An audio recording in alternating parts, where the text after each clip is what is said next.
Hello everyone and welcome back to What Matters in this episode of New Summaries, which is a special one as it's Valentine's Day. So if you're with your special someone or you're not because of COVID or you're just single like me, I hope you had a fantastic day nonetheless. Now, as a special treat, I thought I'd give you a love quote from Shakespeare's Othello, a play heavily concerning love between Othello and Desdemona, Iago and Emilia and many others. So here we go, this is Act 1, Scene 3. Upon this hint I spake. She loved me for the dangers I had passed, and I loved her that she did pity them. Essentially there we're saying love is healing and love is mutual in times of despair, that as bad as things can get sometimes, you have that inseparable bond of love between two people to hold yourselves together, which I think is beautiful and it's lovely. And it's a great way to start this new summary. I mean, of course, the play deals with prejudice, corruption, jealousy and murder, but, you know, it's a nice start, isn't it? So here we go. Let's start the news. So, on Monday, an emotional video captured by care home staff in Staffordshire shows a couple reunited after months apart because of COVID. Lewis and Barbara Turncliffe are 84 and 81 and have been married for 63 years but haven't seen each other since July because of COVID. As well as this heart-touching moment, as snow swept across the UK, Jonathan Brown from Suffolk spent 4 hours in his garden crafting a symbolic snow sculpture of a vaccination scene to encourage people to take up the vaccine. Both of these stories frame what's possible for the most vulnerable and all of us eventually in society with the vaccine rollout, hope, affection and reuniting with one another once again. On Tuesday, the US National Transportation Safety Board has met to investigate the circumstances behind the helicopter crash killing superstar basketball player Kobe Bryant, his daughter and 7 other people in January 2020. The likely cause is said to be in disorientation, which can set in for pilots when they can't see the sky or landscape in fog. The aspect of pressure upon the pilot to complete the flight is also a possibility, says Robert Somewhat, chairman of the safety board. This is harder to decipher, however, because the helicopter wasn't carrying a black box, which many of us young drivers know records journey data. On Wednesday, 3 Cubans survived 33 days on an uninhabited island in the Bahamas after their boat sank. Reports say they survived mainly off coconuts and rats and conches.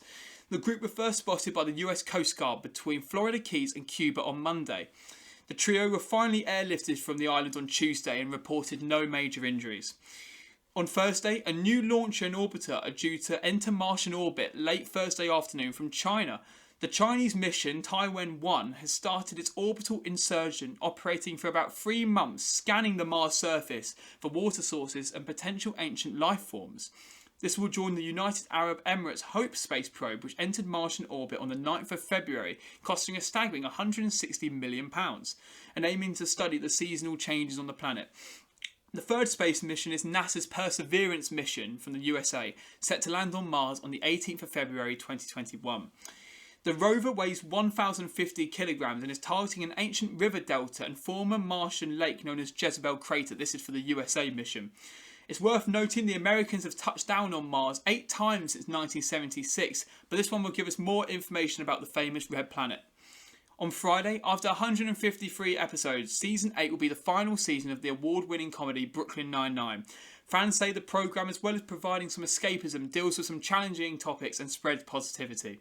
However, the show has been criticised of late for glorifying the police force, as the Black Lives Matter movement continues to be the poignant social change in the 21st century.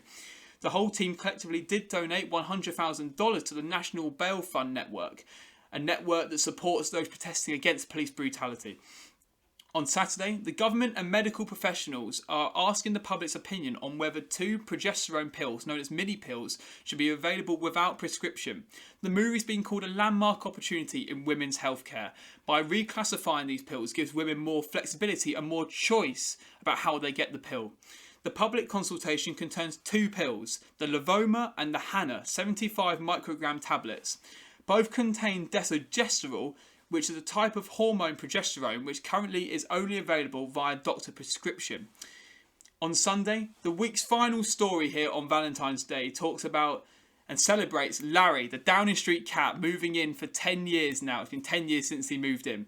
Larry was adopted from Battersea Dogs and Cat Centre in 2011 and has since had David Cameron, Theresa May and Boris Johnson as owners, as well as meeting Barack Obama in 2011. So that's the week's stories for this week. I hope you've had a lovely day on Valentine's Day and I wish you all well, and I'll see you next week here on What Matters. Thank you.